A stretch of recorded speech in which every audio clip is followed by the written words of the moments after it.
Neil,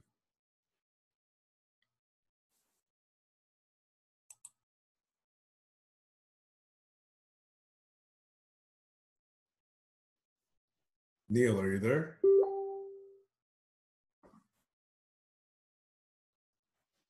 Neil, are you there? I'm not hearing you and I'm not seeing you.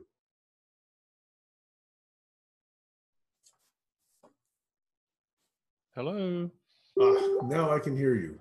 You can hear me, but I don't know why my video is not coming up, given that I have got a video camera attached. I'm not sure what's going on here. Hang on a sec. Oh, I know what it would be. Probably in Zoom settings somewhere. You have to select the video camera. Yeah, looking down the bottom here, where would that be? It's not in this window. It's probably in the first window, you know, the tall rectangular one in the upper right. I had to disconnect my mouse, so I'm driving with fingers on a high keyboard now. You're driving? Here we go. So if I go into open menu, and now your picture just happens to be in exactly the wrong spot. Drag you over there a minute, and then presumably, it can't be that one. There should be a window that says back to meeting or join or schedule or share screen. Yeah, I'm just trying to see that. Upper right, there'll be a settings gear. Yeah, I'm looking at the top screen here. There's a... No, that can't be it. There's a help button. I'll try that. What device are you on? Are you on your laptop?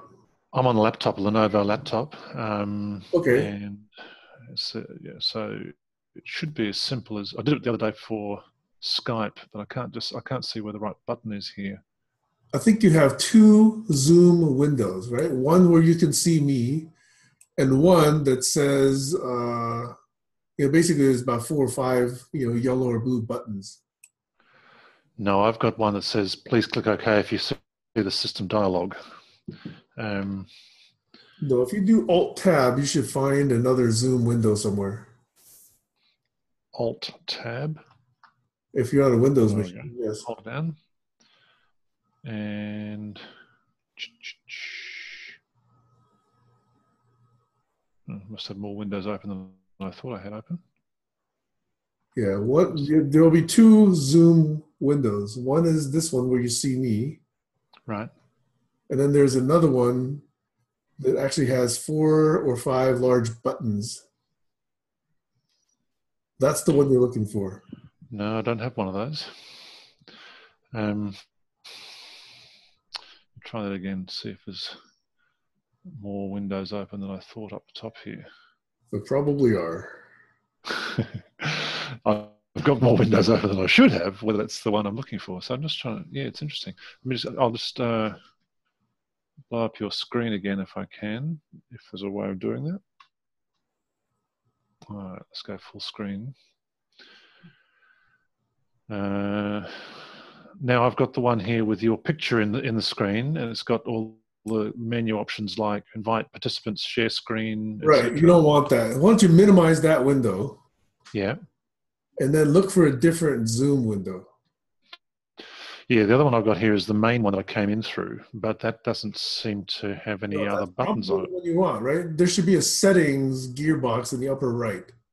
No, there's not. That's the problem I have. Support. That's going to take me through to...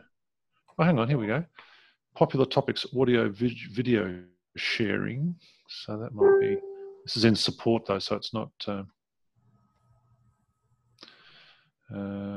just check, make sure there's nothing else there. No, I'll try the audio and video sharing.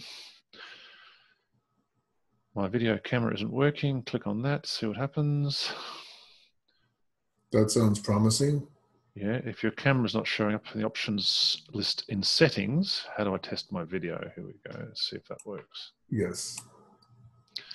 And it's Windows. Now we're getting somewhere. Tells me there's a settings button, but it wasn't on. I don't have a pro account. It says pro account here, but whether that's the Before or during a video meeting, click on Settings in the Zoom app menu, then click on the Video tab to preview your camera. Yes, I don't think you need a pro account to do it. There'll be a settings button there anyway. Yeah, although I can't see it. It's meant to be a little coggy type thing, isn't it? Yes, that's right. So I don't know if I'm in the wrong spot or what. Okay. So I know what I'm looking for now. I'll get out of that. And I'll get out of that. And I'll come back to you. And where's the settings? No, don't come back to me. It's not in this window. No, sorry. I can see you clearly, but you down in the bottom. Okay, if you're in the window where you see on the lower left, there's a mute button, and then there's a video button, right? Yeah. And next to the video button, there's an arrow that points upward, right? Yeah. Click on that arrow. We found it. Thank you, smart bugger. Yeah. I don't care what the others say, Sam. You're all right. There you are. All right. Hello. The world can finally see Neil Davidson. Oh, you're a lucky bugger now. I have to go now. Sorry, that's you, Mum? Bye. Is what? I'm kidding. I said, is that you, Mum? I'm coming. I was kidding. Okay. So how are you? We can see each other, and now we can hear you. Well, we can finally see Neil Davidson, hey? We might. It's a first, right? You said you've never actually shown yourself on any session before, right? Not here, no, because I don't know what's gone wrong, whether it was the drivers of the laptop or something else has gone wrong, but I couldn't seem to find it for the last year or Neil, so. For whatever it is, so I've had a lot of good conversations. Time to be seen, Neil. Say again? It's time to be seen. I know. I'm 6'8", so it's pretty hard not to see me in most places. Well, it's not hard to miss you if you don't have a camera on you. I have little old ladies that occasionally bump into me in the supermarket, feel their way around and keep going because I think they figure there's no way this guy could possibly be real. He's too big to be real. Avoiding the elephant. Larger than life. Yeah, exactly. All right, Neil. So I think we've been planning on connecting and chatting for quite a while. I think clearly the proposal was, I guess, urgent, but I know that there was an invitation to have this discussion, and I was curious to see whether or not you wanted to keep this a one-on-one or whether you wanted to open up. Now, I know that you and Gavin have already spoken, and I know you and Tammy have already spoken. I don't know who else you've actually had a chance. Maybe Bettina? I don't know. Yeah, hard to say. I've seen some of the videos. I know Tex Smith in New Zealand have regular connections with him, but not by camera yet. So we haven't spoken for a couple of weeks. He's been busy and doing other things. Bettina had a fair bit of written communication with. Tammy's really the only one that I've had much connection with, apart from the earlier versions I had with you and a group of 3 or 4 or 5 in a couple of those fairly late sessions for me, late in the day sessions for me. Mm-hmm. So yeah, I've looked at a couple of the videos today. I saw the roughly hour-long one that was posted by Tammy on Facebook today, and then the one that followed on from that was the 8th of October. And I'm just at the interesting point in that that you were talking about. It's the conversation about psychopaths and being careful, and how do you didn't use these words, but how do you work with people of unlike minds? And the implication is, or unsound minds would be the other one. And how do you include in those people which are potentially not going to be capable? And so there's those issues of capability, judgment, or non-judgment. And then just as I was getting ready for this call, the final words were coming out of Gertrude, I think it is, about purpose. And so we seem to be skipping around these issues of purpose, capability, maturity, communicative versus instrumental action. So I'm sensing, again, I don't know what I haven't seen. So I'm sensing that we still haven't identified clearly how we are moving forward with instrumental action. And yet, every meeting is an instrumental action to develop our communicative actions, if that makes sense. I think you're right. I think we're doing that. And I think I'm probably the dissenter in this move towards identifying common purpose.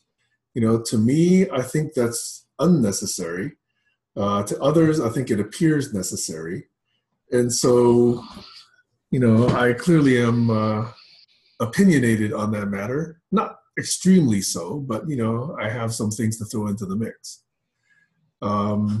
So that, I think, was also discussed yesterday, our morning, so probably about a day and a half ago. So that session went on for over 2 hours, and we touched on a number of things, but among it, this idea of purpose and whether or not we need a purpose, and my theme of confederated purpose rather than single aligned purpose came up again. Yeah, and I've seen that, and that was the discussion that Gertrude was having around holacracy, and so was lost his name, Harry.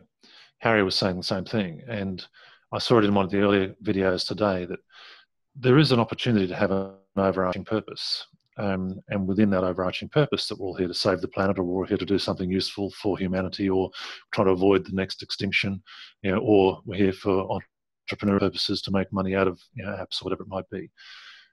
If it settles on the wrong purpose, people won't self-select, which is the point you were making in the video that I've just seen. So you can use the purpose as a strange attractor, as the proposal was. And if you've used that as the strange attractor, then it's an expectation that I'm here for this purpose. It's not just about can I be heard, but if you're not interested in doing what I thought we were here for, then what am I doing here? Mm-hmm. So this is the sort of the autonomy, belonging, and competency, ABC of community development, that if I don't feel I've got any autonomy, I'm being told what to do, somebody else's purpose, why would I be there? If I don't feel like I belong, doesn't matter how much autonomy I've got, if I don't think I actually belong in the group, and if I'm not recognised for the competencies, or others are not competent, why would I hang around? And so at whatever level you want to set purpose, people will self-organise, provided the purpose appeals to them. So my understanding of the GCC challenge, the Global Challenge Foundation challenge, was looking at global governance. And that is a big purpose, because basically the whole intention is to avert potential near-term human extinction by addressing the biggest issues that are coming up on the planet. And so to me, that question of purpose is critical, because anything we do towards something like that is of interest to me. But if we're setting zero purpose, then there's a lot of videos I would have to wade through when I could be devoting energies in other directions towards purposes that I think are closer to, I think, in my personal view, is more required. And I'm happy to explore multiple alternative pathways. It's not like I know the way, I know the answer. And that's why I'm saying that communicative action to me is one mechanism for identifying how do we communicate, how do we belong together in this space with autonomy and competence. But if it's the wrong space, there's other places that I need to be and other places others need to be.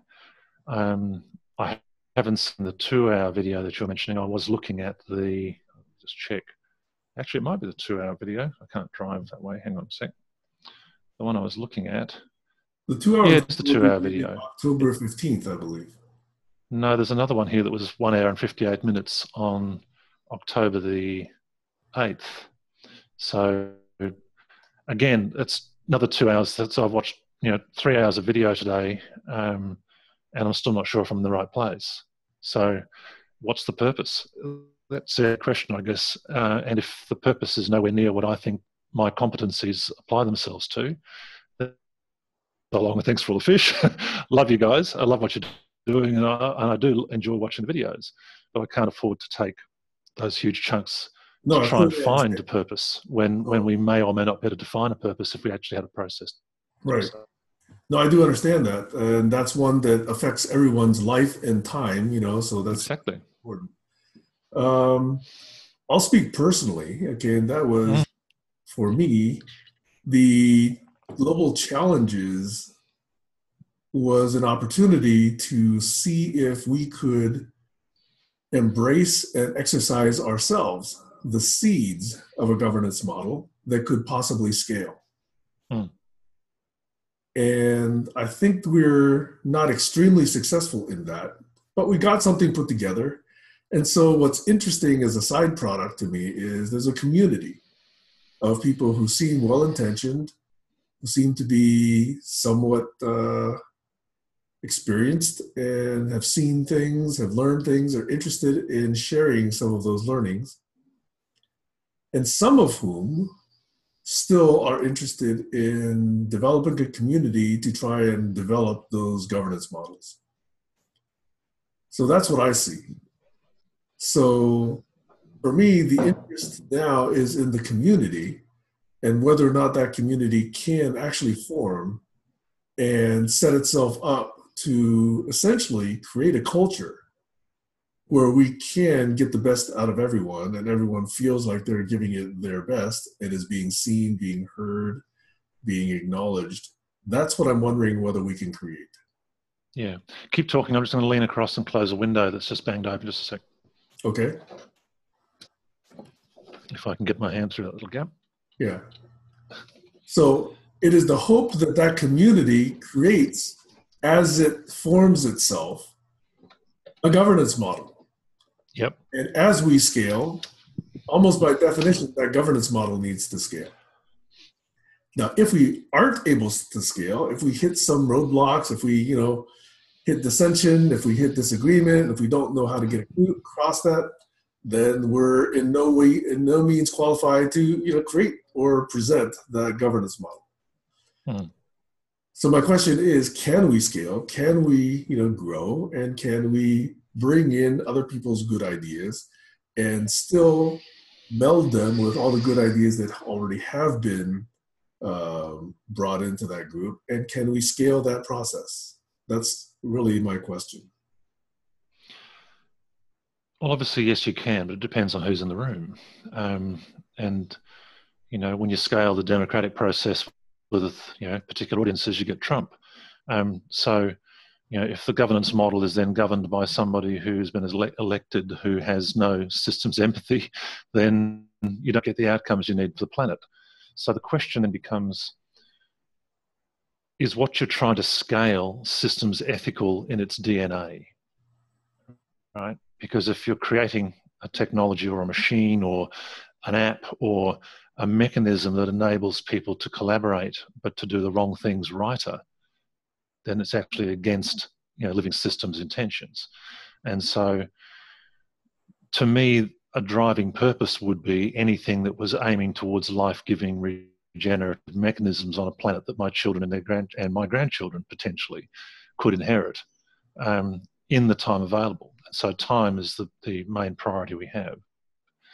Because we only have a certain amount of time on this planet, depending on your worldview, and we might get a second chance, depending on what you want to come back at. I heard the introduction of what animal would you be if you were in this group. And some of us might be lucky enough to actually come back as slightly more enlightened rather than to be serving some sort of karmic torture somewhere else. But to me, the scalability will depend on the capability and maturity of who you've got in the room. You can scale a kindergarten classroom, right? You can scale a high school classroom. It's hard to scale something that has such potentially conflicting sets of values without a culture. So if you're going to co-constitute around a set of principles that become a culture, then you need a mechanism that allows you to demonstrate that by example. And so I agree with you. I think it can be scaled, but I don't yet see a mechanism whereby this small group has demonstrated it has the DNA or the RNA or even the epigenetic triggers to allow it to turn on behaviors. So it's exhibiting the potential for a scalable life form. I don't yet see a symmetry or an alignment, or where the sensory modes are, or that it's actually giving the same signals to the brain, or whether there's a brain and whether the organs actually fit together. And so, it's at the moment a bunch of, to me, individuals coming together with a broad, high-level common intent, still potentially talking with different language and different tools, trying to learn how not to eject each other or themselves from the room, but not yet scalable or even directionable. It feels good because we think we're in it for the right reasons, but we don't yet have a purpose. But the scalability question to me then is, to do what? And do I really want to help something which is potentially not going to be helpful?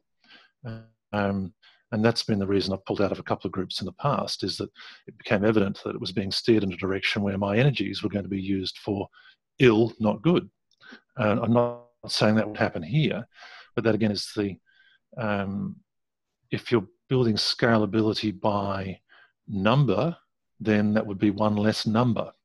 If you're building scalability by reach, then you need people with potentially higher capability and maturity to reach further, faster, to enable the connections to occur, because kindergarten kids aren't allowed to leave the playground, right? So, I'm not sure if scalability, to me, is the big issue here. I think it's replicability, and the replicability is, what's in the DNA, or what is it we can co-evolve that's potentially able to be tailored for multiple alternative situations. And so systems, complex adaptive systems, work with both cross-scale and cross-time type functions. But it's the adaptive capacity has to be dependent on the environment into which they're being introduced. And the environment in which we're being introduced varies depending on which worldview you take from the ones I've seen on video. From, we're all born with equal capability. We don't have equal capability. We need a purpose. We don't have a purpose. We've got a fragmented, socially complex society. Or we've got, don't worry, it'll all be okay because the world's, I'm optimistic. The science is telling us we don't have a lot of time. And so the priority for me would be, where do I spend my energies to best bring my gifts with autonomy, belonging, and competence to a group? It doesn't have to be big, that's able to demonstrate by example what is possible. All right. And so if this group is that group, then great. But I wouldn't necessarily see that as then having to extend to 8 billion people on the planet. I would, though, hope that 8 billion people on the planet might look at it and go, wow, what a great group. No, I do think that we're far from that, but I am curious where you are finding success in your explorations. Yeah, and I'm interested in yours as well, because you probably know more about me, because I've probably shared more in the written form than most people that I've seen anywhere on Facebook or Slack, but I could be missing some huge trove of work somewhere that I haven't seen yet. So again, I don't know what I don't know. Where am I finding success? Well, I'm finding success at multiple small scales, but different levels of capability maturity. So I can play with kids in a playground, and I can play with kids in a high school, and I can, walk into a mixed group at a university and can communicate in ways that actually make me feel welcome, and that they, feel that they can welcome me. I can walk into communities, and I can walk into communities of faith, and I can walk into Aboriginal communities and be welcomed. And so I have the capacity to adjust to what's happening. The question is, if I can see that there's alternative ways in which more cohesion might be developed, how do I introduce that? And that's the issue that several of the people I've seen in the videos have got as well. When points come up and then we get to the point of starting to explain how that might happen, I've often seen that then, no, speak from the personal, not from the, what's the model that somebody else wrote. If there are models that already exist that aren't working, then let's critique them. If there are models that already exist that are working, as you just asked me, then let's critique them. Let's not shut down the discussion of what's working and what's not working on the assumption we're going to create something from nothing. When somebody's already done, we're resting on the shoulders of giants in terms of the technology to talk like this. let alone the social technologies of how we come together in governance. So where have I been successful? Good question. I'd like to think, as I've seen in other videos, but also in other conversations, that everything that I'm doing is successfully enabling conversations and or dissonance. And the dissonance is critical because the novelty comes from the difference, not from the similarity. And so I can go and join a knitting circle and have a great glass of wine or whatever and feel fantastic. Did it change anything? Question mark, right? Did I feel good while I was there? And so again, I think it's this issue of communicative versus instrumental action.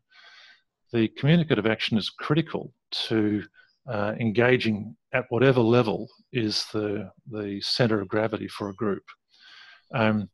When there are multiple centers of gravity, as I've seen in many of the videos, and they haven't yet worked out where they fit, and again, this would be questionable because some people don't want to judge capability or maturity, but if there are multiple different levels at which people are communicating, then the question is an alignment possible?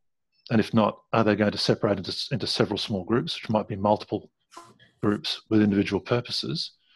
And if that's the case, how do we retain sufficient cohesion that those multiple cohesive groups are all still aiming towards some sort of common higher level purpose, but not necessarily doing exactly the same thing? And this is that context-based leadership and recognizing individual gifts. So yeah, it's an interesting question because the feeling I get, and I've had this conversation with Tammy, I think I've had this conversation with Tammy. I've had this conversation with several groups in the last 3 weeks. In some situations, I am both welcomed and rejected by the same group. And so as a change agent, that's actually a good thing because it means that there's some that can see what I'm bringing as a value and there's some that are actually resisting that alternative set of values. When they're in the same group, you can ask them, why are there two different views in the room? Which I've seen you do on a couple of occasions with, oh, so Gertrude and Anna, why did you have this question over this, right? When you ask that question, you're not saying I'm picking sides, you're saying how can both of you be right? Or how can there be more than one interpretation? I can hold those interpretations. The groups that I'm with at those points might not be able to hold those differences. And yet those differences are present. So it's naming the elephants in the room. And when I've done that in communities like on the Murray Basin, where the farmers, the 60 to 70-year-olds are on one side, and their daughters, the 30 to 35-year-olds on the other side, and the farmers are saying, don't worry, everything's going fine. We've got the water licenses. We've got the international markets. Yeah, it's going to be a bit of a tough year, but we can always sell the water rights, so we're doing okay. And so they're going, tick. On the other side of the room, you've got the daughters and daughters-in-law that know that the hospital is failing, the school is failing, there's no public transport, there's nowhere to shop, and there won't be a teacher next year. And you say, how can both of you be right in the same town? So if you draw the boundaries of that system around geographical, rural town, there's a cognitive dissonance in the town. You didn't bring it. All you're doing is naming it. And you did that with the video group the other day. When you come into a group of undifferentiated players, whether it be at a conference or a plenary session or a video catch up with people that think they're in the room for the same purpose but might not yet be there yet, then you're going to pick up those differences. And when you can pick those up and see them, it's not a judgment, it's an observation. This is what I'm observing. The question then is, if the behavior of one continues to prevent the evolution of the others, at what point do you actually make the point that, hang on, you shouldn't be in the room, Trump? It's not working. How do we transcend with those that can move further, faster, to include? And the only way you can do that ethically is to do it with the best intentions and purpose. And so, to me, the higher purpose has to reflect, we're in this for the good of all, but it doesn't mean everybody can come on the journey with me right now. And everywhere I go, it's the same dynamic. Some groups are more capable and able to go further, faster. Some groups aren't. It'd be nice to think that there's never a case where you have to leave somebody behind, and that's not the intention. The intention is, how do we support you while we go and explore it further? Because if we can't go further faster, we can't bring something back for you. But my question is, are you actually talking about a group capability or capabilities of specific individuals? Both and. I don't see it. How could it be a group capability? Actually, it's a very, very good point. Okay, so let's say there's an aircraft with 300 passengers on it flying along, and somebody shoots both pilots. Who do you give the who do you give the joysticks to? Do you give every passenger gets a joystick? How do you select? Right, you select on the basis of capability, maturity, wisdom, knowledge, right? And so somebody has to, at that moment, say the survival of this whole plane load of people depends on us making a decision about the current governance. But that's a context-based situation. As soon as you hit the ground, you might need the people that are best to go and build a fire for the crashed plane, right? And once you're on the ground in the Andes, like that stranded soccer team many years ago, you've got to decide, okay, who do we trust to give the resources to go over the mountains in the hope they can come back because nobody knows we're here? And so at some point you have to make the decision that you're going to resource those who can go further faster or have a deeper level of capability or maturity in a particular area. And that requires both individual judgment, as you were saying in your video, about, am I the right person to step up for this job? You don't put yourself forward if you don't think you can, right? But at the same time, somebody else might say, there's nobody else, Jack, it's you. And so, you know, whether we like it or not, we are not starting from the same starting point. And it's not just because we've had it trained out of us, it's because some of us haven't trained into it. And so it depends on what our purpose is as to whether we want neo-generalist skills or specialist skills, whether we want technical skills or social complex, handling social complexity skills.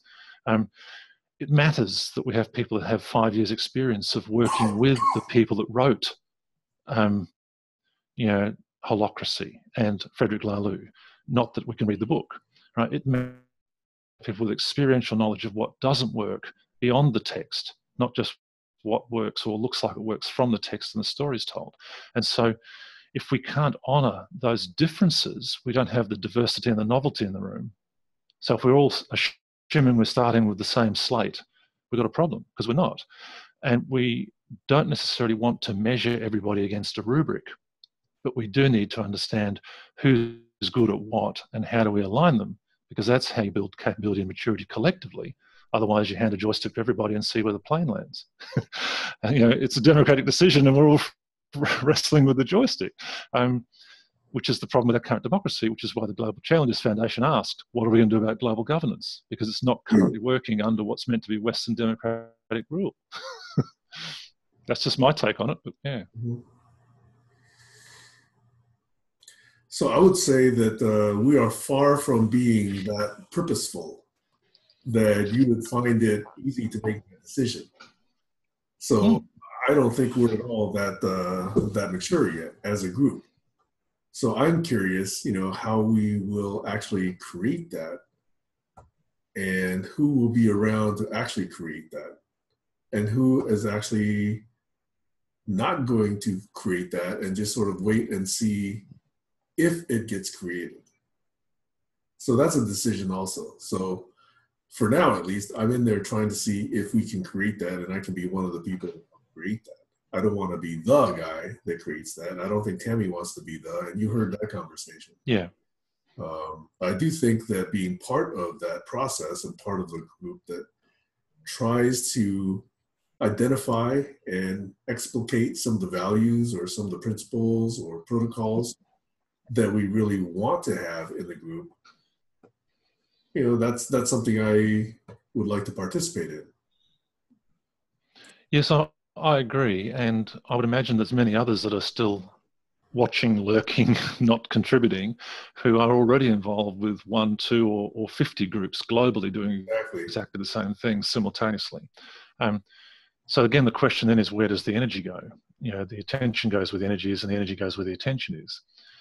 And you know, I had a conversation yesterday with 2 people that are part of the New Economy Network of Australia, and it was quite similar in some respects to the dynamic that we're talking about here, which is a group of well-minded, you know, people of multiple diverse walks of life with broad intentions of improving models, but still, a year, 18 months into their process, very internally facing, even while appearing to be inclusive.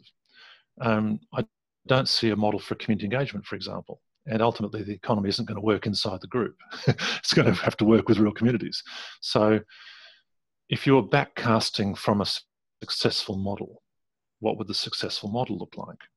So where is the community that's actually working, or where is the one we're playing in, where we're actually doing action learning, action research, co-learning with others?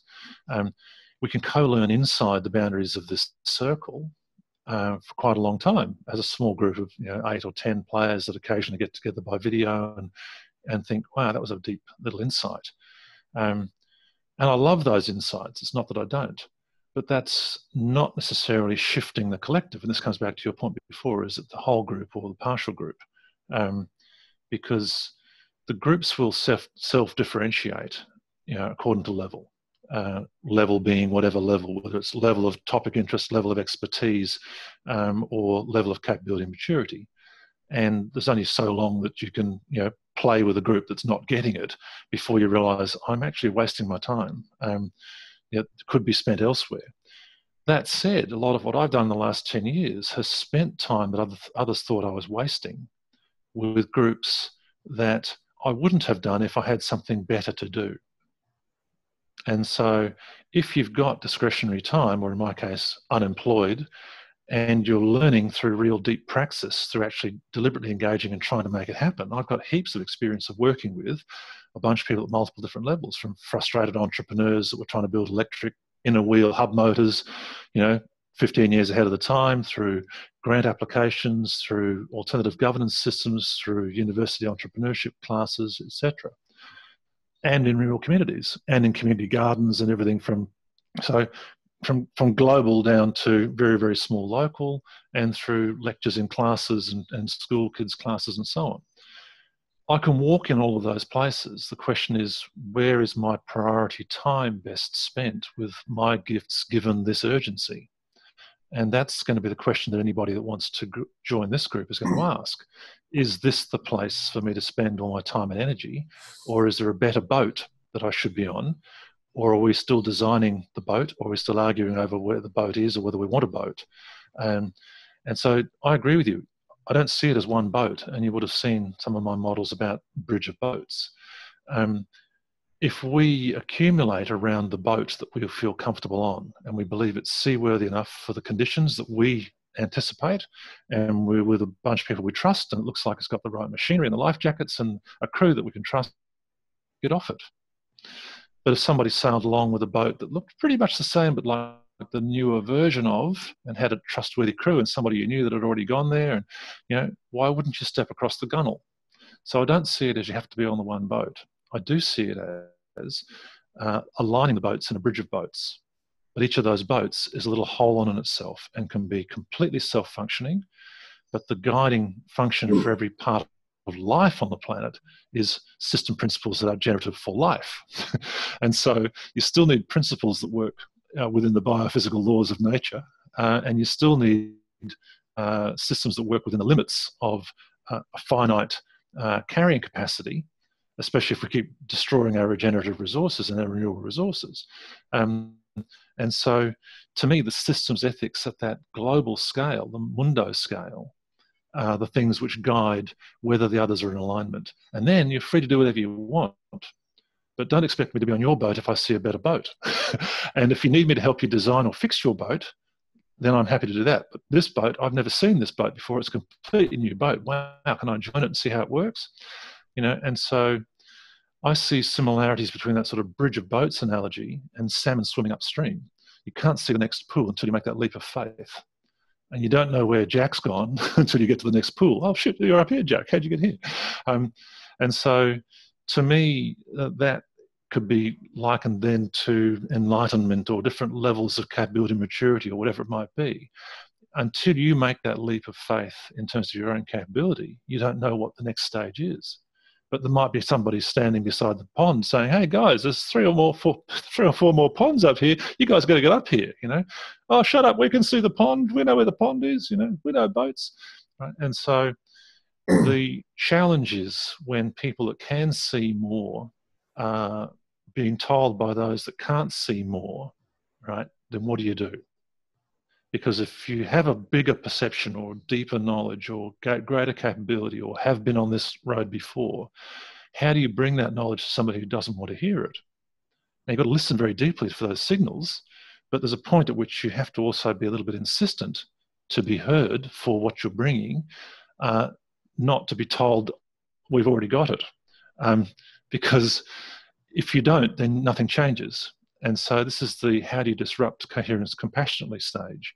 It's not about I'm coming here to make you do something. I'm coming here to alert you to the possibility of something you might want to do. Have you thought about this as an option? Have you thought about holacracy? Have you thought about, have you thought about your stage of your simple communication rules and things like that? So how do we build teams? And there's multiple versions of those. The question then is, which ones of those are fit for purpose? And therefore the question is, what's the purpose? Right? And if what we're doing is not fit for purpose, then why are we doing it? And if you think you're already doing it, why am I trying to change you? And I realize I can't change you. I can only demonstrate by example. But if you're willing to walk with me, maybe I can show you another way, because I've been up this hill or I've been over there, or shit, I haven't been here before, better take care. But that's where the communication comes in. What are we learning from each other? Not just what am I bringing? But if I'm not getting anything in return, and I'm continually giving, I'm speaking metaphorically here. If I'm the one bringing everything and nobody's bringing anything, then how long am I going to keep bringing stuff, right? Unconditional love tells me I'll be there forever. But priority time and the need to act with some sort of priority intention is critical. And then the question is that about my family in terms of giving them the money they need to survive in a paradigm that's collapsing? Or is it about actually trying to create a better model before the paradigm collapses? Or is it about actually working with people that are trying to generate that stuff? So I've got free choice to go wherever I want and spend my time and energy and skills wherever I want. What is it about this group that makes this group the one that I should spend my time with? And that's the critical engagement mechanism. It's not about marketing. It's, do I have the capacity to meet my evolutionary purpose in this group? Which is part of, I think, where holacracy would be coming from. You can define your evolutionary purpose then at whatever level you want. And the example I used with Gavin the other day was, Formula One racing car builders, we're going to be the best and most, socially and environmentally conscious Formula One racing car team in the world, right? So that's your evolutionary purpose, but it's not sufficient to save the planet. I haven't got a save the planet thing, but I'm just saying we know the planet is failing because on our watch we have let governance slip. We have to shift the governance.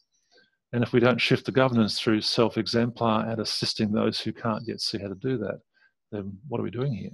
Because all we're doing is, if I know there's a problem and I don't do anything about it, I'm just watching the plane crash or the train smash, So, yeah, that personal responsibility, and I think that came up in one of the conversations I heard today as well, that personal responsibility, not just right, the responsibility to step up and say something and to do something, and then where do I best spend that is my next level of responsibility. How do I prioritize my time to be spending it in the right place at the right time?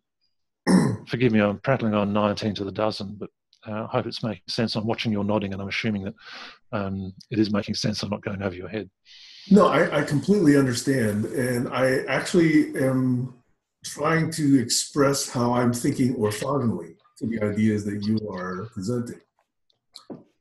And I'm thinking, I don't know if you heard, there was a little minor rant that I recorded maybe a year or 2 or 3 ago about a global villageness that I would like to see and I'd like to live in. And that villageness... I don't think I saw that, but please tell me. Yeah.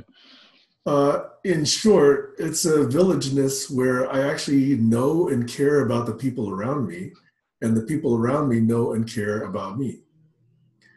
And if we actually have that connection with some reasonable number of people, and it used to be that village would be somewhere in the dozens or hundreds, and everybody knew everybody, and there wasn't this central government that would be the place where you would go and suck hind tit in order to survive. But now people hardly even have their families. They don't have their neighbors. You know, some people barely have a government lifeline. And so They're that atomized. connections, excuse me? Atomized, deliberately Yes, fragmented and socially complex. Yeah. absolutely, right? So that web that used to be strong in communities has evaporated so that many people have no one, you know? And so I get this dream that says, what if everybody had 3 to 100, you know, or 150 connections, all with people who would actually take it to their heart that this person did not starve or this person did not become homeless or this person, you know, didn't die alone, right?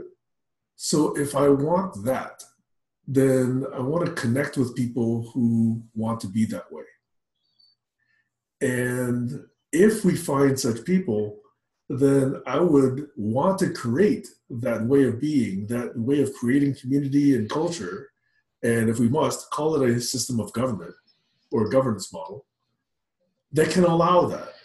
But I think that the values, you know, would actually have to constrain or define, or at least corral the possible governance models that we would consider. So to me, the governance model is not the priority. To me, the community is the priority, and those with whom I want to commune are the priority. And so that's why I would take probably an orthogonal tack, you know? And I would say I've looked at various attempts, you know, in my, let's say the last 15 to 20 years to find such people. And there's some that actually have lasted 3.5 years, maybe 4 years, but they hit a wall. And I'm not yet clear that this particular community will even last 3.5 years. Or what's the wall? What's the wall they hit? The wall is something I call the smart people problem. The smart people problem is we all encounter well-intentioned people, and they're very smart. They see things that most people don't see. So therefore, they have tons of insight. And because they're so well-intentioned, they're already booked to 120 to 150% capacity with all those good ideas. So when you encounter another one, it's very hard to scrape away at my 120% capacity, to scrape out 25 or 35 or 50% capacity to really listen and to really understand another. And if I'm going to do that, it's difficult with one, it's going to be even more difficult with 2, with 3, with 4, with 5. Yeah, I agree. How often am I going to scrape out 50% of my time to understand someone's life work, like yours, or Gavin's, or Williams, or you name it, right?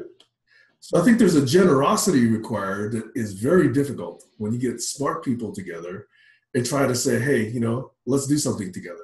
Because the natural tendency is, I got this insight, join my team. And we're both saying that. That's the smart problem. Can I let you know a bit about, because you asked where I've been doing this work and what am I trying to do? Because there's a lot of resonance with what you're saying. Mm-hmm. First of all, the caution. If you built the best organic garden on the street and it's the only organic garden on the offended because nobody else knows how to grow organic food. So you need a model bigger than the individual village. Secondly, I'm deliberately working with islanded communities and rural communities because they have a greater level of interdependence. They actually recognise that they're in this together. They're far enough away that they know each other better than they know somebody else on the street in the city, right? But then there's a reticence because it's the bloody greenies in the city that have affected the policies that have changed my water rights, that have changed my capacity to live here. But in their hearts, they know it's not working. So they're looking for new governance models. But the reason those communities exist is because of governance, self-governance in systems context. The reason that they're failing is because they're not governing according to changing systems context. So you need anticipatory design to adjust for the fact that the system is about to collapse. The people who have done most walking in these communities are people like the eco-spiritual sisters I met, the Sisters of Mercy, who've spent 160 years in these communities communicating. So the model I'm looking at and the model I used with trying to develop the United Nations Regional Centre of Expertise for Education for Sustainability in the Murray-Darling Basin I offered and went to Albury Wodonga for 6 weeks to listen to the community. And people in this group might not know that. And I said, I will do it for nothing because it needs to be done. And people in this group may not know that. And they ended up giving me a very small salary. And I said, if you can billet me and feed me, I will come and do the listening to the transformative self-nominate. So I walked and spoke to the smart people who then said, this is what we need. It was then the institutions in the universities that shut that down because they thought they were doing it. So the less conscious gatekeepers prevent the more conscious people they govern from actually doing what needs to be done. And that's a governance question. So the 3 recommendations that I had for the Regional Centre of Expertise: 1, we have to be operating with a higher level of ethic than the existing system because it's not working. And science tells us that, faith tells us that, the ecology is telling us that, and the community knows that. 2, we need to create the receptacles of multiple wisdoms to have these sorts of dialogues. Now, the depth of dialogue you and I are having here and Tammy has convened is deeper with this small group than I was able to do in the times that I had on the ground. But the intention is still the same, which is one of the reasons I'm very interested in how this works. But it's real communities, not just video communities, because you can't get food from me and I can't get food from you. And I don't think that the diaspora is going to scale fast enough to change it. So I think we need island communities that can demonstrate a better model, which shifts the resourcing, right? And so the 3rd recommendation then was, how do we unlock the potential in every board and every institution that's already there of the better trained, more conscious people that are currently trapped inside systems that aren't working, which is part of the reason that Frederick Laloux and others have gone down this model of reinventing organisations. And so put them together, higher level of ethic, mechanisms for unlocking the potential and receptacles of multiple wisdoms to have these discussions. Couple that then with frustrated change agents like us who have more time to spend on something more important than less important. Couple that with communities that know they need to change or they fail, which is a pretty strong driver for change, and bring that into then trustworthy people who are holding the culture, whether it be Aboriginal village or, I don't know why I keep zooming, it's following me around, zooming, it's funny. So my model would be then to go in with a Sister of Mercy on my arm saying, trust this man, he is my brother. Or an Aboriginal leader saying, trust this man, he is my brother. To short circuit the rate at which the smart person knowledge on systems integration gets to a group who want it, not as imposed on a group who don't want it. And it's not a lecture, it's an invitation to dialogue. And that's the whole model I'm playing with. Right? And I'm actually looking for philanthropic funding support to do that. And I'm connected to people that are talking about the global dialogues that would develop a global system of governance, which I could have fed in if the time was right to what we were doing with the GCC proposal. And I hinted at a few of those in conversations, but it was obvious that that was too far too soon and wouldn't have been able to be grokked in enough time, or would have caused more frustration than good. So it's a very interesting space that I find myself in, where I believe the skill and the gift that I bring is the capacity to zoom in from the helicopter and get down on the ground and to talk to real people at multiple levels and then zoom out and then recombine the elements and bring, is this what we discussed? Wow, that's the best map I've seen of our town, thank you. And I'm being invited into more communities now to do the same thing around food security, around cooperatives. I'm not an expert on food security. I'm not an expert on cooperatives. They need somebody that can listen and hold that space, as you were saying before in the other video, listen and hold the space for the multiple dissenting, fragmented views that exist in the room, and like a box of 9-inch nails gently aligned in a way that allows them to go back into a box. But it's a better box and it's a better governance system. And they've now got alignment and they're operating at a higher level of consciousness with exactly the same people, and they don't know how they got there. And if I walk away and don't get paid, that's fine, as long as you can feed me. That's the model I'm offering. That's what I'm doing here. I don't have a job, and it's a problem for my family because I don't have an income. And I'm not on unemployment benefits, and I'm feeling guilt for the fact that I can't, contribute to the family household. At the same time, if I was to go out and get a job, I would diminish my capacity to actually make the difference required for my children to have a future. And so I'm trapped in either the past, present, or future. I've got a model from the 19th century that's governing Australia at the moment with our conservative government that's just decided to vote down a renewable energy target and various other things, and still burning coal as fast as they can and exporting it as much as they can. That's destroying the environment on which we depend. California's just gone up in flames. Australia's going to go up in flames. The Murray-Darling's going to dry out. And yet the places that people can move to are going to have to be away from the cities, because the cities are actually most at sea level, and sea level isn't going to work. So, why am I targeted the Murray-Darling Basin? Because it's the most likely places where there might be enough water coming off the back of the range, and there might be sufficient integrity in the existing groups to actually be able to shift in time to create your village model and to replicate it for multiple places, tailored for different spaces and environments, and anticipating the design.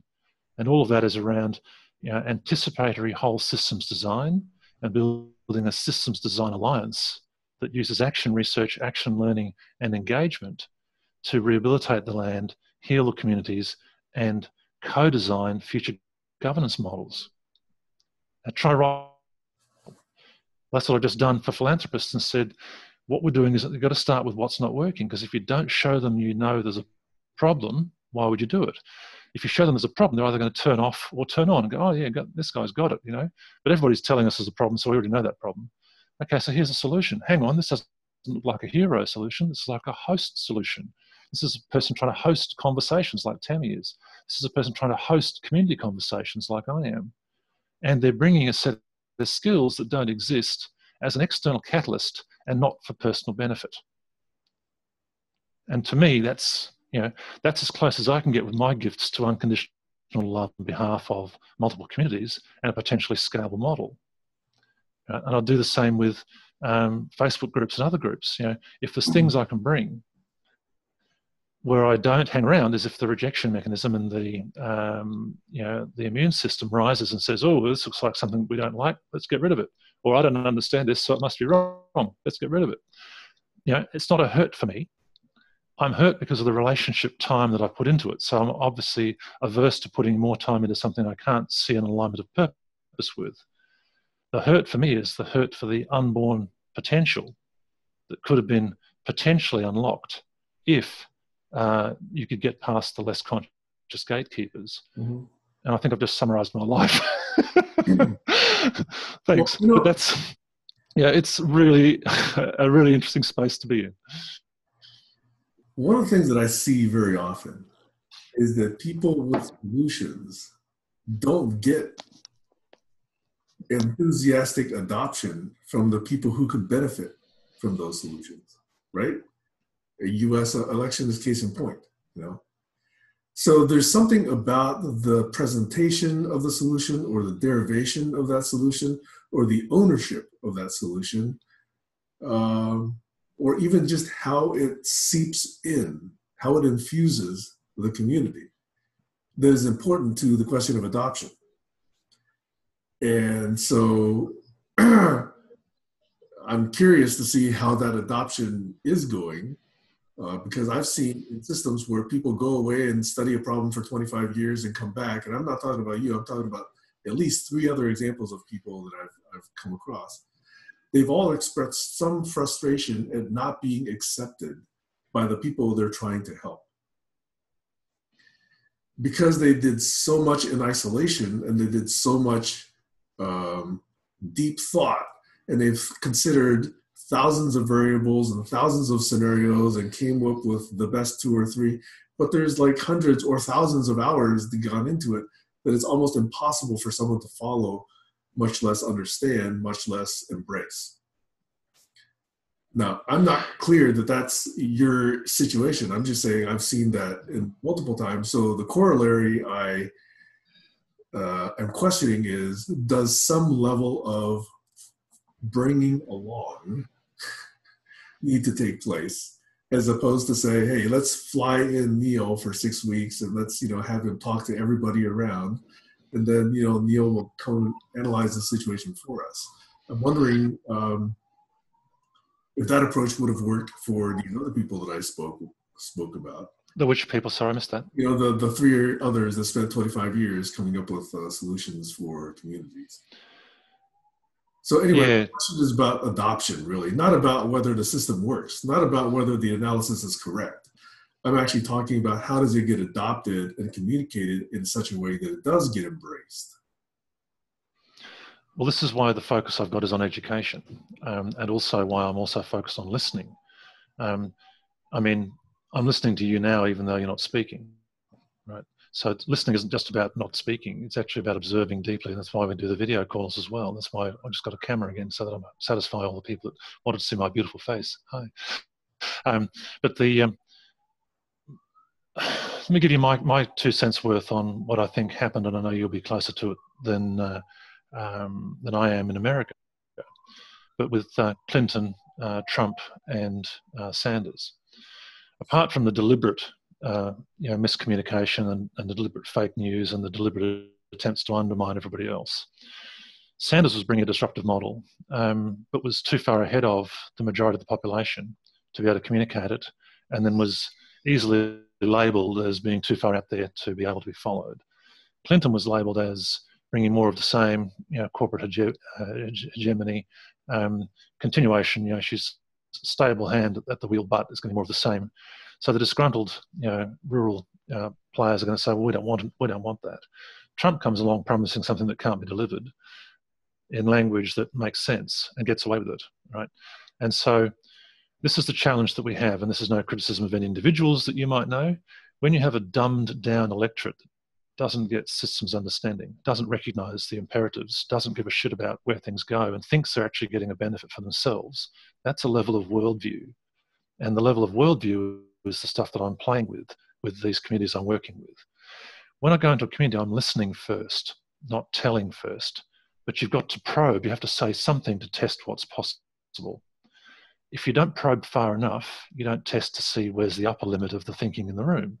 And in many of the situations I've been in the last few months, there is a dissonance in the room. And there's a classic example, and I discussed this now that this is being recorded. I might as well say it here as well. Discussed this with Gavin yesterday. It is being recorded, isn't it? Yes. Yeah, I thought it was. With Gavin yesterday, I said, look, one of the examples I've got, I was working with a group called the Faith Ecology Network in Sydney with multiple faiths. About 9 different faiths in the room, a lot of Christian faiths, but also Muslim. Didn't have Buddhists, but they were meant to be there, but they couldn't show up on the day. Brahma, Kumaris, Hindus. And we were talking about how do we keep the network going, even though their funding agency was about to dry up. The Columban Mission Institute is literally dying out and drying up. They see it as the end of their evolutionary pathway, and so they're basically withdrawing support from bits and pieces like the extremities of the organisation and shrinking back into the core, and then they'll let something else evolve from that.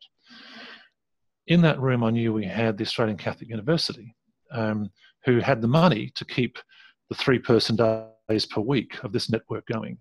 But there was no mechanism for getting people to a higher level of vision. So my job was to bring them to a higher level of vision. I used the network of networks model that I've put up, the Anatomy of Social Networks model that you will have seen posted, as a means of getting people to self-organise. Who would you go to if you were going to run a demonstration against climate change? And they all gathered around a particular woman.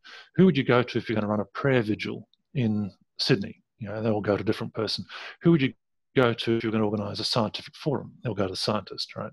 So this is the Faith Ecology Network, deliberately bridging across disciplines, across faiths, and between faith and science. And that's what attracts me, is that transdisciplinary, trans-faith, transcultural perspective. Because this, I believe, is critical social infrastructure, and there's too little of it. But that's a different level of capability and maturity. In the room, the dissenting voice was, this has got to be more pragmatic. We've got to bring this back to really pragmatic. And that was the only voice in the room. The others were silent. I'm watching 35 people in this room, and there's one person dragging it back and one person beside her backing her. I got my friend Anne, who's 70 years old. She held the space for me, kept that woman in conversation. I walked around behind the U of the tables And I whispered in a couple of ears around the table, am I going the wrong way? No, you're doing fine. Keep going, you're going well. So I knew from about 10 people around the table of 35 that, no, we think you're going the right way. Just hold in there. I got halfway around the table. Somebody ran after me, Neil, you have to bring this back to more pragmatic. I said, I can't. Why? I said, because I'm trying to hold the baby that wants to be born. If you want to take it somewhere else, go, but I've got to hold this baby. There's something here that wants to be born, which is big. Well, I said, you raise it, I'll deal with it when it comes up. 5 minutes later, she says, Neil, I think Thea's right that we need to be bringing this back to more pragmatic. I said, exactly, we do need to be pragmatic. Now, when we asked you before, who would you go to if you were running a climate change demonstration? Who do we gather around? Thea. Why? Because we know she's the pragmatic one that knows how to do that. So we've got that base covered. Now, for the other stuff, what are we going to do? And everybody went, aha. And I said, right. So if we've got a bigger vision than just what we've been doing, and we know there's an urgency to do more than we are doing, is the Faith Ecology Network the mechanism that can enable that to keep happening? And at that moment, Professor Dermot Nestor from Australian Catholic University said, hi, I'm Dermot Nestor from Australian Catholic University, and we'd like to fund the continuation of the Faith Ecology Network for the next 3 years at its current level, and we don't want to capture it, which was the other key point that I'd made. And the third point was, and when you fund it, we're not looking for an admin assistant.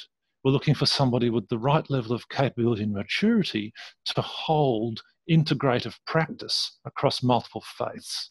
We're looking for a theologian who can see this as the need for critical social infrastructure, not an admin position sitting in a university. And we got that, and the whole room went, wow. And then I had Vijay Gupta come up to me and hold my, Vijay, not Gupta, Vijay Singhal, Hindu, comes and holds my hands. Neil, I don't know how you did that. I said, what? He said, you held and you held and you held. I said, held what? You held that baby that wanted to be born and you delivered it safely into our arms. Thank you.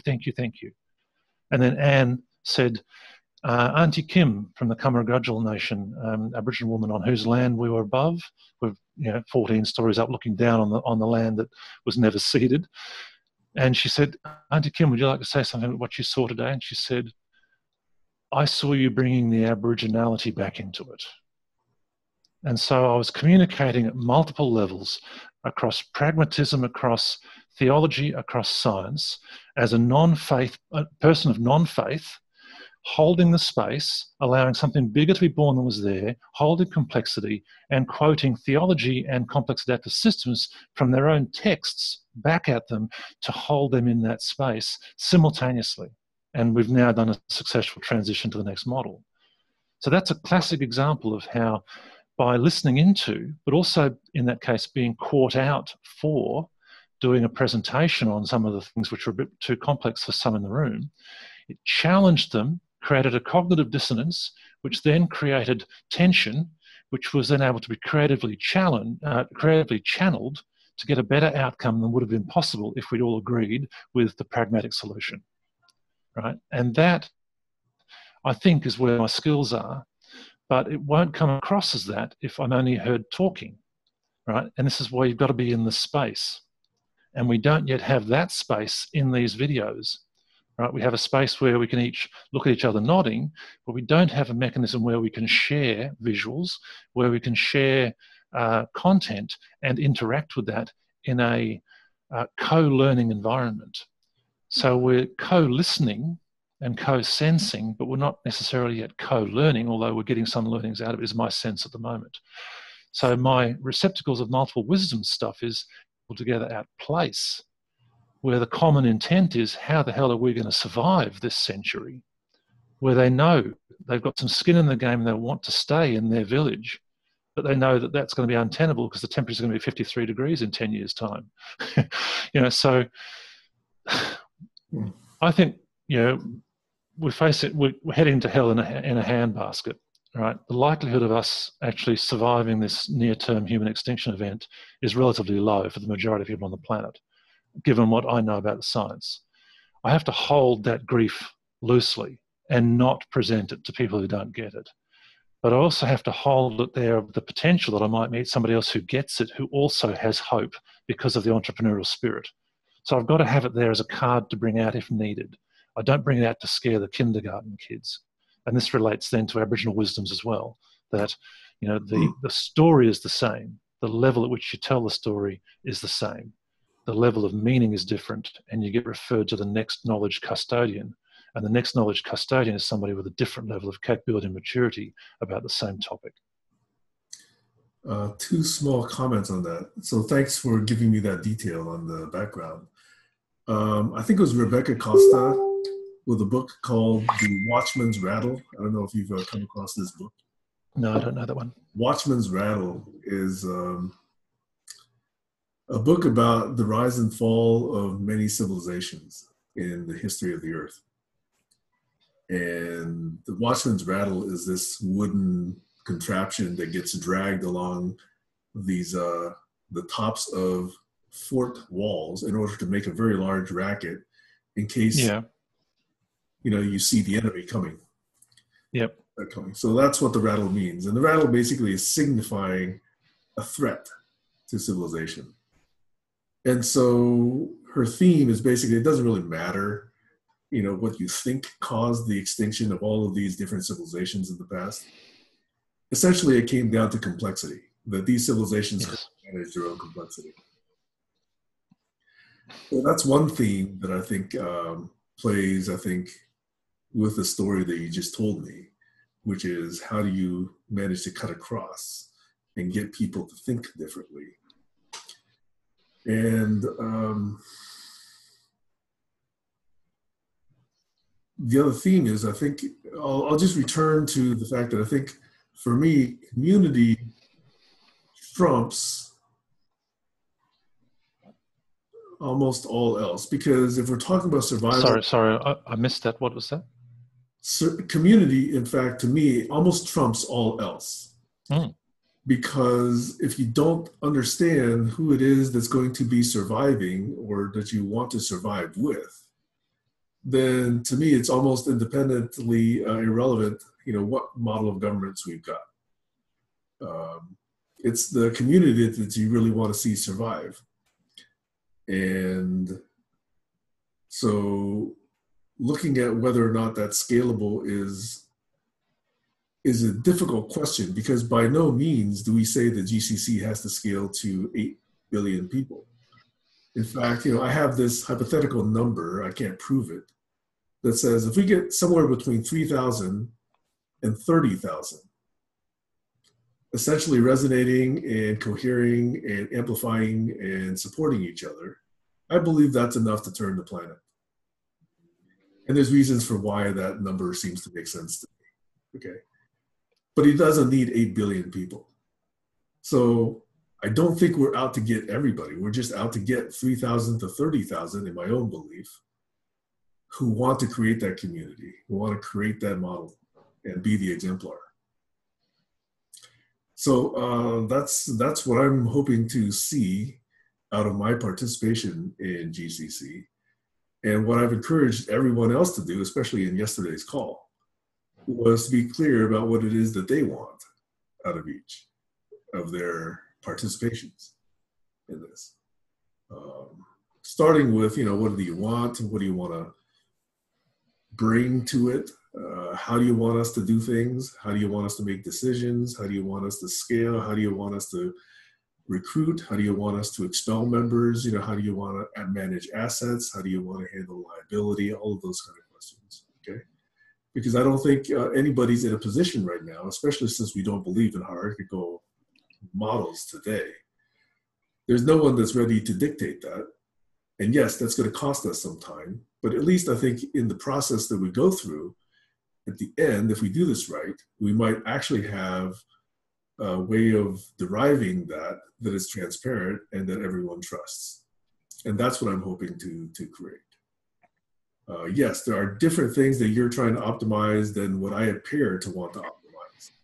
And that's okay. I think that's, the understanding that is very crucial in understanding whether or not we're actually going to do something together. And making assumptions about that is what's dangerous.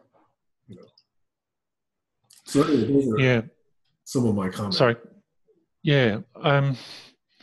What I've just outlined to you is nothing to do with GCC. I understand that. I do understand that. Or it could be everything to do with GCC, right? And this is the key question: what is the purpose? Mm-hmm. Because the original invitation that I received from Tammy was to help to write the Global Challenge Foundation stuff, Right. and I put a fair bit of effort into that, and a fair bit of that is on the cutting room floor, which is not a problem for me. So it's interesting. I don't have an attachment to outcome, and I'm not a Buddhist, but I don't have an attachment to this outcome, and I don't necessarily want to get anything out of it. The question is, if you want my gifts, how can you use them for what? And then my question will be, and if you've got a use for my gifts, now, not what is the return on investment, but what is the return on engagement, right? Because I'm not in it for the money.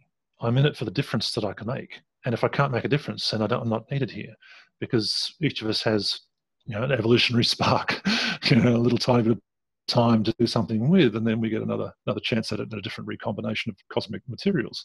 The starting point for me with the Faith Ecology Network was a bunch of people in the room for at least a common purpose around how do we keep this network going, because it's doing good stuff.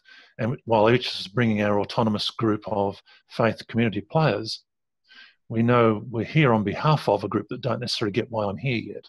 And so it was a self-selected group of people that had self-nominated to have a higher level of capability, maturity, and understanding of science and faith to be in the same room to say, how do we do this? And they relied on me to help them join the dots and see another way forward that none of them could do alone, and yet each one of them could possibly do if they were given legitimate authority, but which they wouldn't have been allowed to do because they would be perceived as coming from their own particular faith and trying to capture, which is one of the reasons I went down that track. Mm-hmm. Same in this case. It's not about what do I want. So I think that's the wrong question. I think the question is, if we have a purpose that we think that this organisation is heading towards, is there anything meaningful that I can contribute?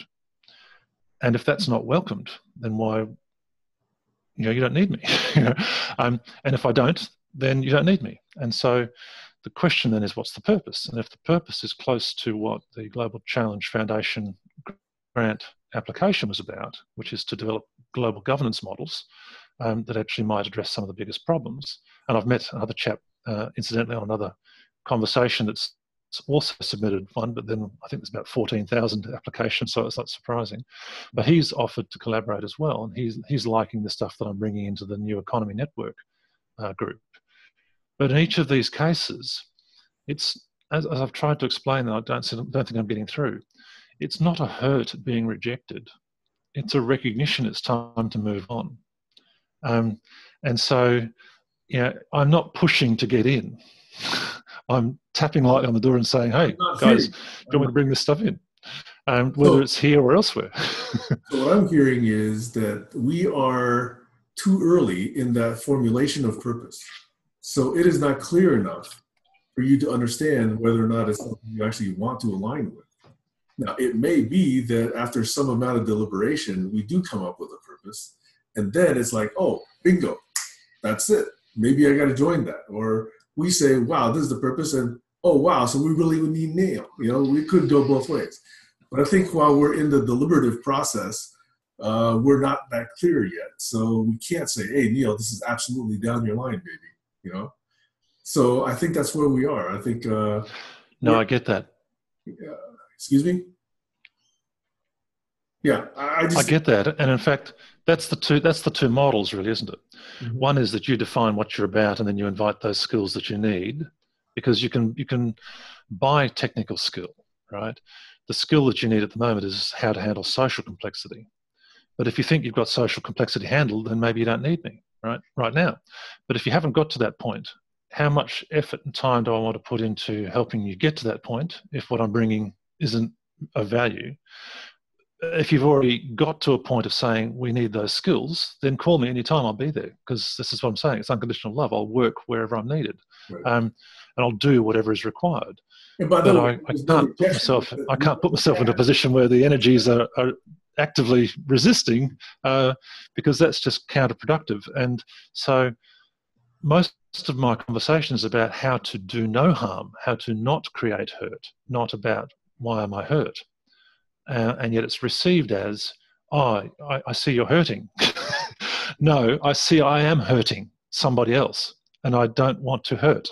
So, I will disrupt you to prevent you from deeper hurt that I can see coming, that you might not see or might not believe, and I might be wrong about. But, if I'm in the car with my wife and she doesn't see a car coming, I'll say something. I always get in trouble for it, But hey, shit, two of us are in this vehicle. We're going to die if we don't do something about it. And if you've seen it, then why are you behaving like you are, So those of us that pick up those weak signals, that are listening more deeply perhaps to certain elements, not the whole element, because I'm not fully conscious and who is. Those of us that can pick up those signals are acutely attuned to cry of earth, cry of the poor, but also the energies that are coming through. And I'm just learning the language of this stuff, and I've heard you guys using these languages, the resonance, the morphic resonance, whatever else it might be, the level of conversation, the dialogue, and so on. But if I'm more rapidly joining the dots, that doesn't mean I have a picture that I'm making it fit. All right. It's actually just I'm joining the dots and seeing what are the multiple combinations and what are the implications of those things. And that's what scenario planning or scenario modeling is all about. And if it looks like this, why are we doing this?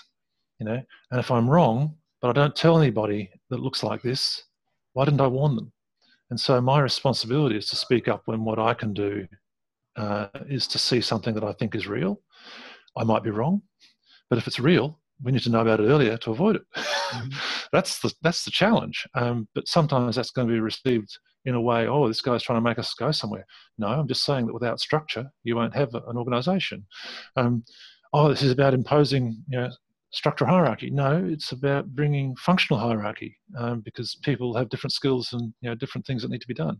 It's about creating an ecosystem of players that actually can be seamlessly integrated within a common system ethic, however you define that, whether it's life or life affirming or regenerate ecosystems, whatever it might be. And so I have difficulty articulating the exact formula that I would use to guide my life. I have difficulty articulating the exact principles. Believe me, I've tried, because they're mobile, they're moving, they're not fixed. They're continually adjusting and adapting because the rest of the system is moving around us. And so the job for me is to try and keep my balance while keeping my eye on where I'm going on the horizon, at the same time as avoiding the many obstacles that keep coming up. And at the same time, try not to hurt people, because I'm 6'8", and if I fall on them, they're going to get damaged. So it's an interesting space, because it can be misread in so many different levels. So if I'm correct in what I'm hearing, and I know it's probably late for you, the GCC is still at the formative stage, right? And if you were using old Covey language or other things, that'd be forming, storming, norming, et cetera, you've got to find your way through that. There's no point in pretending. Sorry? We're not even at storming. Missed that? Exactly. That's what I'm saying. So if we're pretending, right, because it's going to come back and bite us. And so you've got to recognize that you go through the eye of the needle, and you're going to have to experience that hurt, and you're going to have to hold that grief, and you're going to have to be open with each other. And I can see that developing. But if you assume that you're already there and we're all equal and we're all together and we're all on the same page and we all know the harms and we all know, then you're already failed. Because there's a bunch of things that you haven't seen that I've seen, and there's a bunch of things that you've seen that I haven't seen. And so if we haven't had that conversation yet, that's a critical element of where do we go from here? Because if we don't know what to avoid, then we don't have a direction. If we don't know exactly what the model is for going forward, we don't have a vehicle. And if we're still not thinking there's a problem and nobody wants to go anywhere, why do we need a vehicle? So, to me, it's building that gradient between the away from and the towards. The away from, ecocide, genocide, global system collapse, you name it. The symptoms, human values and ability to communicate across different worldviews, all the things we're trying to play with, right? And the solutions, the sort of things you were talking about, communitarian capacity to work together, physical, architectural, technological, social systems as well as physical systems for buildings and how we use technology in farming and food security. I'm playing in many of those spaces, but I'm not the expert. I'm the synthesizer of the expertise. And so I see my role as that external catalyst to gently challenge, to back off humbly if somebody says, hey, bugger off, mate, we've already got this. Or, hey, did you realize Sam's actually got 25 years experience in this? Oh, sorry, mate, didn't know that. I was only warning you there's a car coming from the left. So if you know how to drive, that's fine. But if you haven't seen it. So, yeah, it's the challenge, and the words that came up in the conversation with Gavin Peacock and myself the other day were humility and nobility. And we used them in the context of, and it was just funny it came out this way, Aboriginal cultures that were often regarded as the noble savages. But when you actually take a step back and realise they did have nobility. Why? Because they were masters of their own destiny in their own system. Why? Because they had the humility to recognise they were but a very small part of it, and they kept it all alive.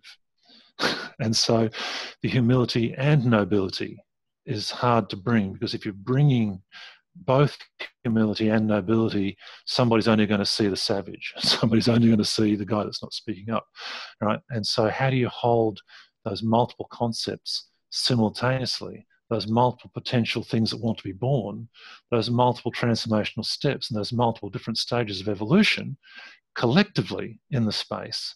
And that's the conversation I've been having with the people in New South Wales around what does a conscious systems leadership course look like, right? And the Sisters of Mercy are coming at that from a theological perspective, and I'm coming at that from a complex adaptive systems perspective. And by strange coincidence, eco-spiritualists get both, right? And so we're looking for those evolutionary forerunners with the prophetic imagination to go further faster on behalf of the whole. Not to go further faster and set themselves up in the best walled enclosure, not to build the best model and hive it off for personal benefit, but to actually create something that's available to all because it matters and because I can't survive without you because I'm an interconnected part of you. And that's the humility with nobility that I'm aiming for. And what that looks like with GCC, I don't know. But if I can be of any value, I'm here at service, as I was with the proposal. I didn't know how much time I was going to put into that. I didn't know how much of what I was proposing was going to be taken. And it's the same with 4 other proposals I've got on my desk at the moment, that there's people who are going to look at it and go, this is crap. And there's people who are going to go, wow, where the hell have you been? And everybody in between. And that's what I do. That's what I'm here for. Tap on the wall, I'll be there and do the best I can to contribute at whatever level is required, and physical community or virtual community. I don't know if, and this is I guess the question, when we get past this stage and I see how things are forming up, maybe I can be of greater value once you know where you might need some targeted assistance. If you want my input to some of these other things, then you'll need to let me say stuff, not just tell me to listen to stuff, because I do both simultaneously. And I'm reading you as you're nodding, and I wouldn't be continuing if I wasn't seeing the affirmation in what I'm saying. So thanks. Well, Neil, I appreciate that. I think that there's some curiosity in how we can be bilateral and complementary. Hopefully that can be of some possibility in the future. I do think that, as I stated, GCC is still in its formative stage, as you reiterated. So hopefully there's a time somewhere in the next coming weeks where we can now engage on the second of these conversations, because this is the first time you and I have actually spoken, one-on-one, to really explore some of these things. And I think that was always necessary, because we can't build these connections. And I am aware that I haven't deeply tapped into where you're coming from either. I know you have a mentor that you have been carrying on the work of, but I haven't had time to go and dig out his work. So I'd love to have a conversation with you one-on-one, recorded or not, about the life lessons that you learned through walking with him and what you're doing with his work since, and how that relates to GCC and the sort of stuff I'm doing. Yeah, because again, it's this recognition that we're not operating alone. We're operating on the shoulders of others, and we're synthesizing and building on the work of multiple others So it's not just I'm referring to the book, it's I'm creating something with the pieces I have at my disposal. Okay. And the richer the picture, the richer the context. So yeah, beautiful. Well, I'm glad you've got that curiosity. So at some point, let's do that, Neil. Okay. Brilliant. Fantastic, Sam. Thank you so much for your time. And I hope that what I've said here is of value to you and to others in the group. As I say, I offer myself humbly, but also with an increasing degree of recognition that I do have some gifts that others don't have, and that I need to spend those wisely. And if they're appreciated, they're always there. If they're not, there's no point in me being there. So you get that. Yeah. All right. There's the humility. All right. And the villain. Thank you, Sam. Beautiful. I don't know that one, but I'll practice it. That's right.